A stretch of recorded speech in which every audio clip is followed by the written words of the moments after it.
근데 현실적으로 주변에 부자가 되신 분들을 좀 얘기를 해보면은 그냥 자산 투자만 잘 해가지고 부자가 되신 케이스는 사실 되게 극소수고요. 어떤 분들이 대다수이냐라고 하면, 안녕하세요, 닥터 부자 아빠입니다. 급여 외 소득, 현금 흐름을 만들어내는 그런 얘기를 좀 해보도록 하겠습니다. 상담할 때 얘기를 좀 나누다 보면 지난 시간에도 말씀을 드렸죠. 한 달에 노후 생활비로 은퇴 후에 한 500만 원 정도는 벌고 싶다, 이런 얘기를 가장 많이 하십니다. 그러니까 노후 자금으로 월 한 500만 원 정도는 벌고 싶다, 이런 질문이 이제 가장 많아요. 그래서 왜 그런가를 좀 생각을 해보면은 현재 이제 직장의 월급이 한 요 정도 되기 때문에 그런 것 같아요. 500만 원 정도 받고 있기 때문에 은퇴하고 나서도 한 요 정도 소득은 내가 만들어내야지 노후에 좀 버틸 수 있으니까, 노후 생활비로 쓸 수 있으니까, 이렇게 이제 생각을 하셔갖고 말씀을 하시는 건데, 근데 현실적으로 보면은 은퇴 후에 내가 어떤 월세를 받는다거나 혹은 사업을 통해 갖고 사업 소득을 내가 500만 원을 만들어내는 것은 사실은 이게 같은 금액이 아니거든요. 그러니까 직장에서 내가 500만 원을 받는 거는 여러 가지 세금적인 부분하고요, 이런 어떤 복리후생적인 부분이 많이 들어가 있습니다. 실적으로 500만 원보다 더 큰 금액이죠. 이걸 내가 나와가지고 개인 뭐 자영업자를 혹은 뭐 임대사업자를 통해 가지고 이렇게 받는다라고 하는 거는 이제 같은 금액이 아니다라는 거예요. 그래서 은퇴를 했을 때 현재 내가 직장 다닐 때 정도의 생활 수준을 유지하려고 하면은 현재 급여보다는 사실 더 벌어줘야 됩니다. 이게 계속 세금이 올라가고 있기 때문에 현재 기준으로 그냥 제가 산술적으로 좀 계산을 해봤을 때 월 한 700만 원 정도는 은퇴 후에 벌어야 내가 현재 직장에서 500만 원 정도 받는 효과랑 좀 비슷할 겁니다. 세금 등이 많이 있기 때문에, 그리고 이 세금은 주는 게 아니라 계속 늘어나고 있거든요. 사회보장과 관련된 이런 세금들이 계속 늘어날 거기 때문에 사실 앞으로 5년 뒤, 10년 뒤에는 700이 아니라 뭐 800, 900 그 이상 벌어야지 내가 직장에서 현재 받는 거 정도 수준이 될 거라고 좀 판단이 됩니다. 그리고 지난 시간에도 좀 연장선상에서 좀 말씀드려보면은, 그러면 우리가 현재 뭐 700만 원 정도는 벌어야 직장에 급여를 대체할 수 있다라는 전제로 좀 말씀을 드려보면은, 한 1억의 자본을 내가 넣어가지고 어딘가 투자를 해가지고 그 연수익률이 85% 이상 나와야지 내가 실수령액이 한 700만 원 정도 될 것이고, 그래야지 내가 직장에서 받았던 거 정도 효과는 볼 수 있습니다. 세금 등을 뺐을 때. 그래서 뭐 예를 들어서 어떤 비즈니스를 한다라고 할 때 대표적으로 가장 관심이 많이 있어 하시는 게 이제 고시원이라는 얘기를 했었죠. 근데 고시원 같은 경우에 수익률이 한 25% 내외 정도 밖엔 되지 않고요. 사실 뭐 이것도 높은 수익률은 맞습니다. 그죠? 근데 특정 어떤 공간 임대 같은 경우에는 85% 이상의 수익률도 만들어낼 수 있다라는 얘기를 했습니다. 물론 쉬운 건 아니지만은 잘 한다면 불가능한 거는 절대 아니다 라고 제가 말씀을 드렸습니다. 근데 고시원은 이제 문제가 그거죠. 자기의 실투자금이 한 2.5억에서 3억 이상도 들어가고, 공간임대 같은 경우에는 3, 4천 정도로도 우리가 한번 트라이 해볼 수도 있는 비즈니스입니다. 그래서 현실적으로 우리가 이제 직장생활 하면서 저축을 이렇게 하시는 분들보다는 요 우측의 케이스, 많이 저축해봐야 사실 시드머니 한 1억 이하거든요. 그래서 1억 이하의 시드를 가지고 수익률을 사실 많이 높여야지만 거주주택을 빼고 나서 요거 가지고 어떤 노후 자금을 활용해 볼 수 있을 것이다 라는 얘기를 제가 말씀을 드렸었고요. 근데 가장 중요한 걸 더 추가적으로 좀 말씀을 드려보도록 하겠습니다. 수익을 내는 얘기이기 때문에 이런 생각을 좀 그나마 좀 가지고 있고 뭔가 실행을 하시는 분들은 그나마 상황이 괜찮으신 분이에요. 근데 지금 제가 상담을 하다 보면은 대다수의 분들이 이런 얘기를 좀 많이 하세요. 제가 이제 부동산 관련 상담을 해드리고 있다 보니까 상담하다 보면 이 자산에 대한 고민은 굉장히 많습니다. 그래서 내가 자산을 현재 없다라고 하면은 어떤 지역을 사야 되는 것인지, 내가 현재 자산이 있다라고 하면은 여기를 언제 시점에 팔아가지고 어떻게 갈아탔을 때 내가 자산을 좀 많이 불릴 수 있을 것인지에 대한 고민만 하고 이제 질문만 하시는 분들이 한 90%가 넘는 것 같고요. 근데 실질적으로 이런 고민을 하시는 분은 거의 많지가 않아요. 급여 외 소득을 늘리는 고민을, 질문을까지 하시는 분들은 거의 없다라는 겁니다. 근데 현실적으로 제가 이제 주변에 부자가 되신 분들을 좀 얘기를 해보면은 그냥 자산 투자만 잘 해가지고 부자가 되신 케이스는 사실 되게 극소수고요. 어떤 분들이 대다수이냐라고 하면 본인의 소득이든 가처분 소득이든 급여의 소득을 늘려가지고 좋은 자산을 취득하거나 지금처럼 하락장 조정장일 때 잘 버티는 거죠. 이런 어떤 외부 변수에 이런 버틸 수 있게 만들어 주는 게 사실 소득이거든요. 이런 경우에만 사실 부자가 되는 케이스들이 대다수다라는 거예요. 그래서 뭐 얘기하다 보면 우리가 이제 소득을 늘리는 고민을 대다수의 분들이 하지 않는 이유가 뭐냐면은 사실 이게 게 가장 어렵기 때문에 뭐 이런 고민을 그냥 하지 않는 거고, 가장 쉬운 게 이겁니다. 뭔가 열심히 절약은 하고 계세요. 뭔가 열심히 저축은 하고 계시죠. 근데 소득 자체가 많지 않으니까 지출 빼고 저축할 수 있는 액도 많지 않습니다. 그리고 선택을 하는 거지, 이런 자산의 취득과 뭐 갈아타기에 대한 이제 고민이죠. 근데 실적으로는 요거를, 소득을 늘리는 고민을 가장 우선하는 것이 어떻게 부자가 되는데 어떤 핵심적인 요소라고 보고, 물론 이제 가장 좋은 것은 이 두 가지를 같이 하는 거죠. 근데 대부분은 요거를 빼고 왼쪽만 가지고 생각을 하기 때문에 요거 가지고 뭔가 지지고 볶고 뭔가 할 수 있는 것들이 사실 많지는 않아요. 지금처럼 자산시장이 막 하락을 하고 있고 이러면은 버티기가 어려워가지고 자산을 또 헐값에 매각을 합니다. 사실 좀만 버티면은 다시 올라갈 텐데 그걸 못 버티는 거죠. 그래서 소득을 좀 늘리는 게 핵심이다라는 얘기고요. 그리고 한 가지 좀 더 말씀을 드려보면은, 이거 제가 뭐 실질적으로 이제 경험을 한 거고, 김승호 회장님의 책에서도 제가 가장 공감하는 내용이기도 합니다. 제가 정리를 해서 좀 말씀을 드려보면, 뭔가 돈을 만들어내는 사람은 한 3가지 정도로 나눠볼 수가 있어요. 크게. 그 첫 번째가 자신이 어떤 PER이 0인 사람, 두 번째는 PER이 3에서 한 4 정도는 되는 사람, 마지막 세 번째 이 PER이 10 이상 되는 경우입니다.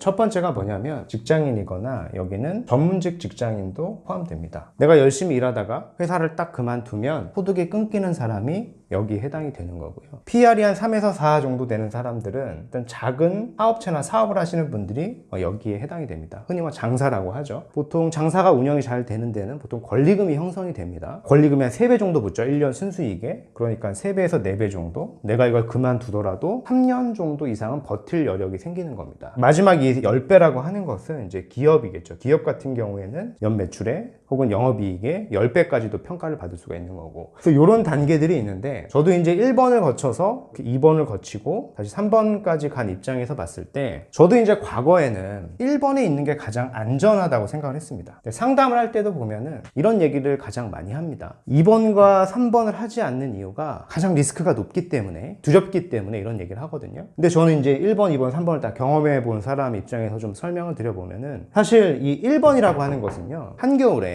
얼음판 위에 우리가 가만히 서 있는 겁니다. 가만히 있으면 사실 안전하겠죠. 근데 이제 날이 따뜻해지고 지금처럼 이제 봄이 왔을 때 얼음은 녹게 됩니다. 결국에는 우리는 물에 빠지게 되죠. 근데 그거를 이제 안전하다라고 이제 착각을 하고 있는 거고, 제가 이제 경험을 해보니까 2번에서 3번으로 가는 게 사실 뭐 그렇게 어렵지도 않습니다. 약간의 생각의 전환만 하면 되는 거고, 그런 작은 비즈니스를 통해서 우리가 이제 경험을 해볼 수가 있는 거죠. 그래서 결론은 은퇴 자금이 현재 급여보다는 사실은 더 높아야 된다라는 생각을 좀 해보셨으면 좋겠고요. 세금을 좀 고려하셔야 됩니다. 그래야지 현재 직장과 같은 비슷한 이런 생활 수준을 은퇴 후에도 유지하실 수 있을 것이다 라는 정리를 좀 해드리겠고요. 뭐 이런 솔루션들이 있을 수 있을 것 같고, 그리고 마지막으로 좀 추가적으로 말씀드리고 싶은 것은, 자산에 대한 뭐 취득을 하고 갈아타기의 고민뿐만 아니라 추가적으로 부자가 되려고 하면은, 평균 이상의 소득을 만들어내려고 하면은 급여의 소득원 5라인을 무조건 내가 직장을 은퇴하기 전에 이제 만들어내야 된다라는 겁니다. 제가 말씀드린 내용을 좀 고민을 한번 해보시고요. 작게나마 스스로 실천할 수 있는 것들을 실행해 나가는 좀 주말이 되셨으면 좋겠습니다.